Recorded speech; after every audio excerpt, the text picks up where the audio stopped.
fellow cinephiles, Film Guru here. For those new to the channel, my name's Sean, also known as Film Guru, and I started this channel having my same particular movies, TV show, and a variety of other film content. So thanks for joining me today.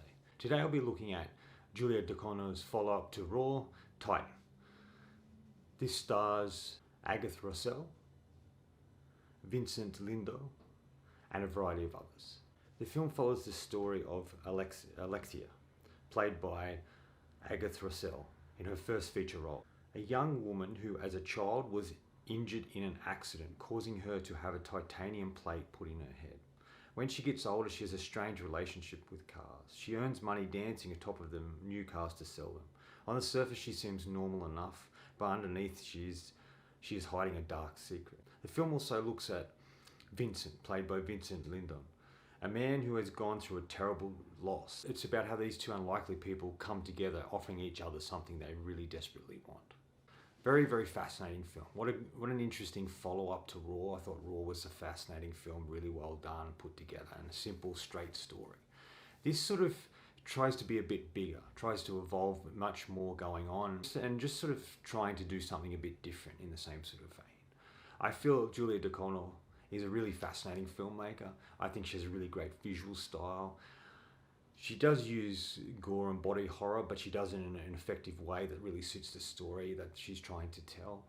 And she really gets great performances out of the actors that she does use. This is beautifully shot, has some really striking visuals in it, especially at the beginning of the film, which I really loved. I love the use of music here, and there's some really great sequences throughout, are really, really well done. And of course, there are things I didn't quite like about this movie that I thought could have been better or done in a different way. But I'll get into those in a minute. Overall, I thought this was a very fascinating film, very interesting second feature for a director like this. First-time filmmakers come out with a really strong and powerful film to begin with, and then their second film just isn't as good, or they're trying something different that doesn't quite work. And that's what I feel about this film. There's elements that really work, that really suit the film. There's other elements that don't. And the film really feels like two separate movies in a lot of ways. We've got the first half, which is really about Alexia and her experience and who she is as a person. And then the second half is about Vincent and how Alexia comes into his life. But it just feels like two separate films. And if these were two separate films done as features, they would be both really, really good. But I just don't know if it works with them both coming together like this, which is unfortunate. I think Agatha Rousselle is really, really great here. This is her first feature. It's just surprising. She's unique looking. She adds a lot to the character in this particular film. And there's something really interesting and engaging about her. And you're drawn to her on screen. You can't help it. And I think she does a really great job. And Alexia is this sort of complicated character that we don't know a lot about. We know bits and pieces, but there's much more going on than what we see. And I just think she does a really great job. And Vincent's really solid here as well, and especially in his part of the film, and what he adds to the movie is really great.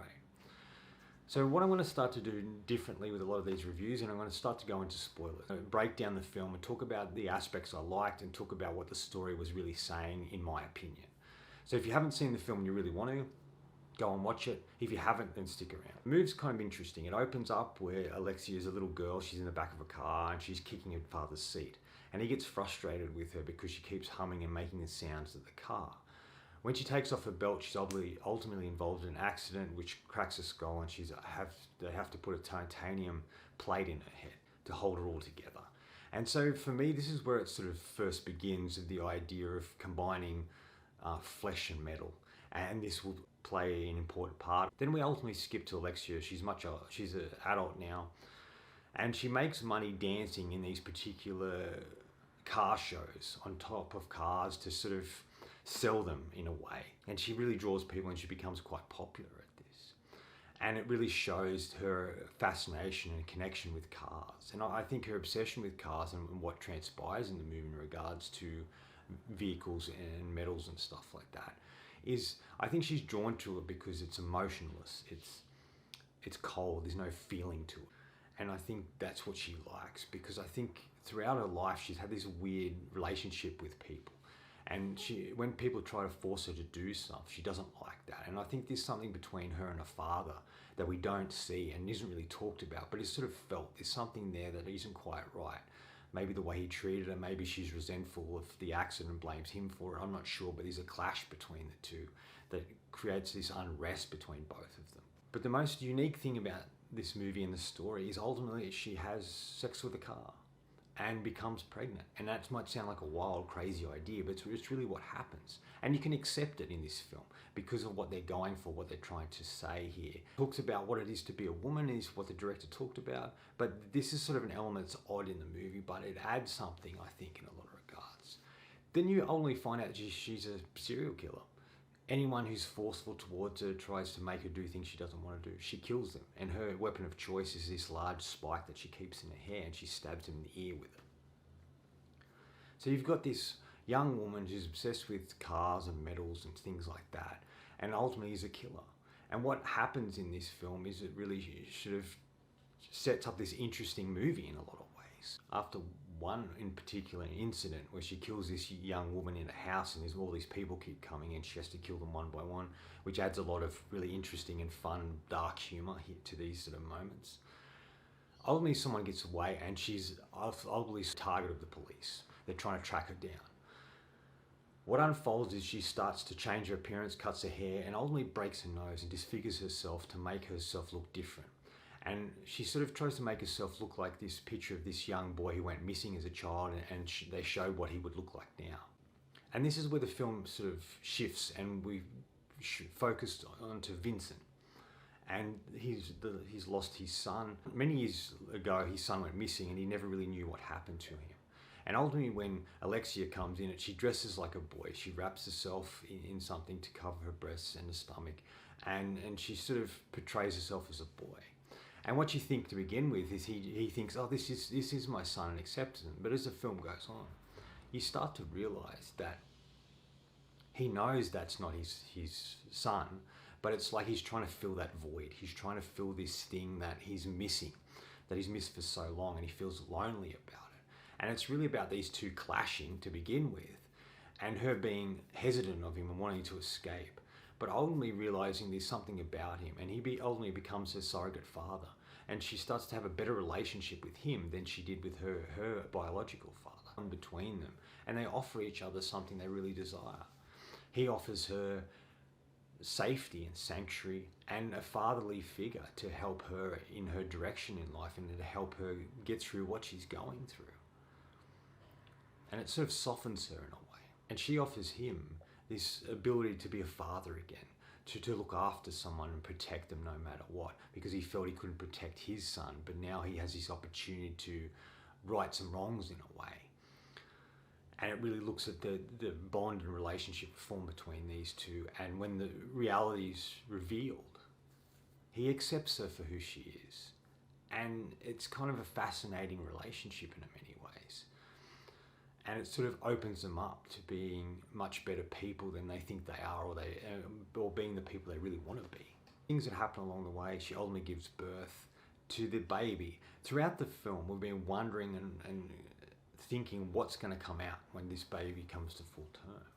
Because as the stomach grows, her stomach starts to tear open, revealing this chrome titanium dome underneath. It's obviously a protection for the baby. And it starts to shock her. Motor oil starts coming out of her rather than blood. And she doesn't really know what to do or what to make of it. And it's really about how she gives birth in the end, and what she gives birth to, and the effect of that, and what they're trying to say with this idea of flesh and metal coming together. For me, though, I felt the first half was more interesting. I wanted to see her journey. I wanted to see who she was. I wanted to see her go along this journey of killing people, and her fascination and obsession with cars, and what that would mean, and then ultimately having someone to help her change the direction she's going on. Maybe someone comes into her life and helps her realise particular things, which Vincent does do, but it just sort of feels separate from that second half when we meet Vincent. I just thought her story was the most interesting and most engaging for me.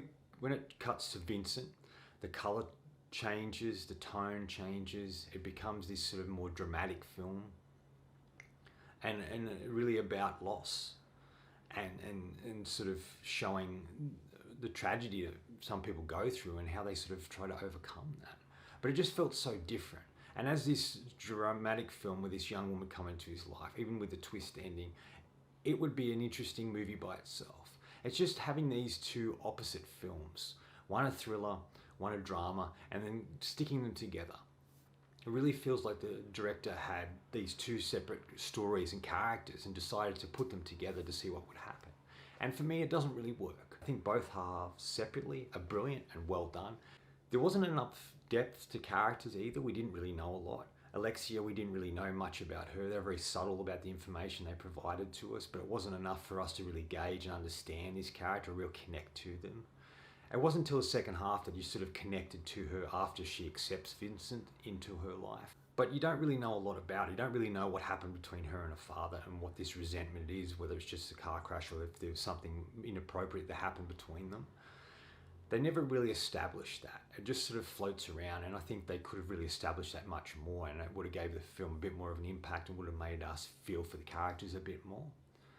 And we never really know what happened to Vincent's son. We know he disappeared, but there's elements in it. There's moments where he sees a kid sort of burning in a cabinet. And is that his son? Is that what he thinks happened to his son? And it's like he's trying to come to terms with it, and having Alexia there pretending to be his son helps him do that. But besides that, I liked what I saw. It's a very unique and different film. Hats off to Julia for what she's able to create here. It's a film that has stuck with me. It's a film I've thought about and tried to work out what's going on and trying to work out what the story is that it's trying to tell me. Final thoughts. Really, in the end, it's about going through grief. It's about experiences that people go through. It's about how sometimes this really horrific things that people go through, and they desire something, they need something to help them. And sometimes some person can come into their lives and provide that, but just not in the way they expect it. I'm going to give Titane 3.5 out of 5. I thought it was an interesting film and a really great follow-up. Wasn't perfect, could have been better in parts, but I did find it was a film that stuck with me and it was quite striking. Anyway, that's all from me today. Thanks for watching. Hope you enjoyed this video, and if you did, please subscribe down the bottom. Follow me on Facebook or Letterboxd. Otherwise, until next time, enjoy the movies.